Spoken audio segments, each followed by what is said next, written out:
in a quiet small town tucked between the hills and railway tracks. A woman named Mira.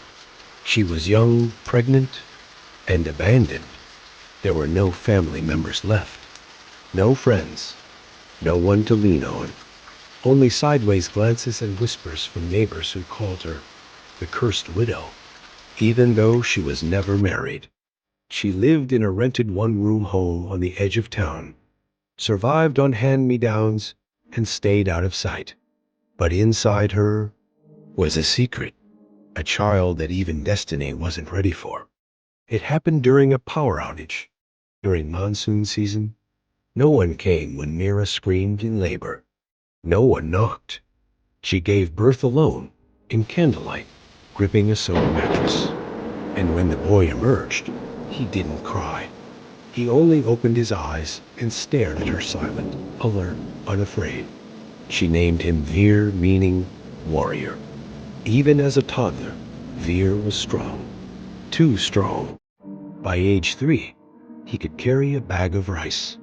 At 5, he could crack open coconuts with his bare hands. At 7, he stopped a moving bicycle with one pull. Mira saw it all and feared the world's reaction. Hide it, she told him. In this world, power is not admired. It's hunted. Peace didn't last long in their quiet town. A gang called Kalaviksha, the Black Tree, had spread across districts, terrorizing towns with extortion, robbery, and violence.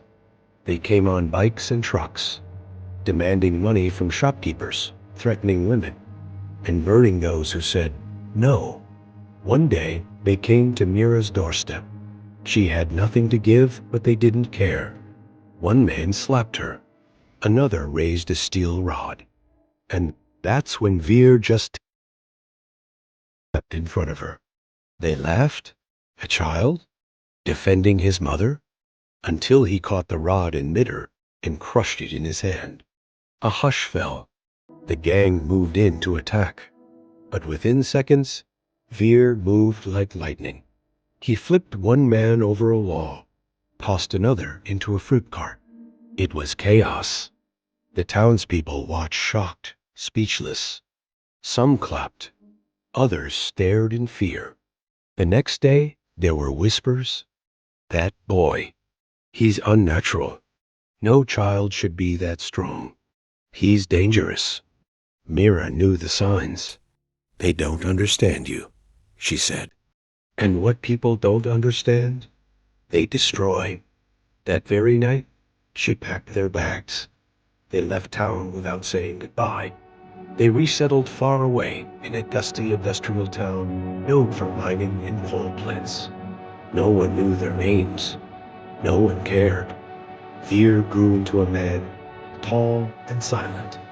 He worked in a coal mine, wearing a helmet and mask like everyone else. His hands capable of splitting stone held with shovels and pickaxes. But each night, Veer made him repeat a vow. Promise me, Veer, no matter what happens, you will never fight again. And Veer always answered, I promise, Mom. I've never used my strength. But deep inside him, something wavered. Years passed. One afternoon, Veer was deep in the mines when he felt someone watching. He looked up. A group of men stood at the entrance. One had a Kalabriksha tattoo on his hand. They had found him. Only now, they were better armed, more brutal. And they had orders. Bring the boy back or finish him. The mine emptied in panic. Veer stood alone. The gang leader approached. You embarrassed us once. Now you'll beg for your life. Veer dropped his tool and calmly said, I won't fight. I made a promise to someone I love. The gang laughed. They raised their weapons. Then just before the first shot, a voice rang out through the dust. Veer. Everyone turned. Standing at the edge of the mine was Mira Frail, older, but still with fire in her eyes. You made that promise for my safety, but now I command you break it, not to hurt, but to protect. Not for me, but for yourself. Veer's chest rose. His breath deepened. His eyes, for the first time in years, glowed with purpose. What followed gave the stuff of legend. Veer moved. In the blink of an eye, he disarmed 3 men. He tore through rifles, like gave a man with him. He fought with such precision, such raw strength, without self-trust. Battle lasted minutes. When the dust cleared, all that remained was silence. The gang was gone. The townspeople emerged, mouths open, unsure if what they'd seen was even real. Veer stood still, breathing, covered in ash and sweat. His mother stepped forward and embraced him. One worker whispered, "Who is he?" Veer looked up and said, "I'm not a god, not a monster, just a man who kept a promise until his mother told him to break it." Sometimes silence hides strength, and sometimes love releases it.